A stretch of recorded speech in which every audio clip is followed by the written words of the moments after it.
How to fix bad Snapchat quality on Android phone. Hello guys, in today's video I'm gonna show you how to fix this problem on Android phone. First open Snapchat, and here we'll find your account. Now just click the settings icon here and then scroll down until you find data saver and click on it, and here we'll find data saver settings. Now all you need to do just disable it.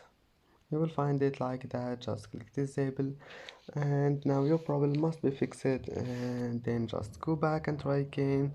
And if that doesn't fix your problem, just open settings and then click here battery and disable power saving mode.